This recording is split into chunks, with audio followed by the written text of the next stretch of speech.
জাতীয় মানবাধিকার কমিশন নাম সর্বস্ব প্রতিষ্ঠানে পরিণত হয়েছে, তাই সংস্থাটিকে বিচারিক ক্ষমতা দিয়ে কার্যকর করার দাবি জানিয়েছে ঘাতক দালাল নির্মূল কমিটি। অষ্টম জাতীয় সম্মেলনে কার্যনির্বাহী পরিষদের নাম ঘোষণা অনুষ্ঠানে এই দাবি জানান কমিটির নেতারা।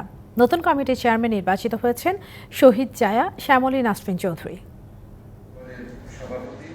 18 মে অনুষ্ঠিত হয় ঘাতক দালাল নির্মূল কমিটির অষ্টম জাতীয় সম্মেলন। ওই সম্মেলনে 91 সদস্যের কেন্দ্রীয় কার্যনির্বাহী কমিটির নেতৃত্বে নির্বাচিত হয়। মঙ্গলবার জাতীয় প্রেস ক্লাবে নবনির্বাচিত কমিটির নেতাদের নাম ঘোষণা করা হয়।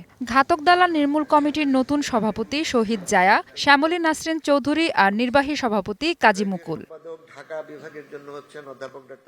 জানানো হয়, মৌলবাদ ও সাম্প্রদায়িকতার বিরুদ্ধে আন্দোলন আরও বেগবান করতে কেন্দ্রীয় কমিটিকে ঢেলে সাজানো হয়েছে।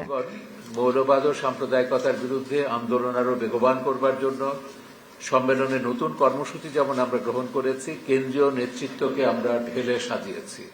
নগদে 500 টাকা বা তার বেশি পেমেন্টে পেতে পারেন ঢাকায় জমিসহ 20 কোটি টাকার পুরস্কার। জাতীয় মানবাধিকার কমিশন সংখ্যালঘু সুরক্ষায় ভূমিকা রাখতে পারছে না, এজন্য জাতীয় সংখ্যালঘু কমিশন গঠন করবে নতুন কমিটি। মানবাধিকার কমিশন রয়েছে, সেটিকে ছোট জগন্নাথ বলাটা আমার মনে হয় অপ্রাসঙ্গিক হবে না।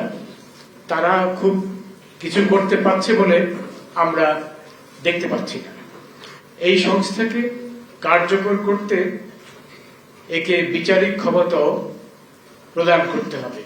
গঠন করা হয়েছে ঘাতক দালাল নির্মূল কমিটির 55 সদস্যের কেন্দ্রীয় উপদেষ্টা পরিষদ। আমরা উপলব্ধি করতে পারছি।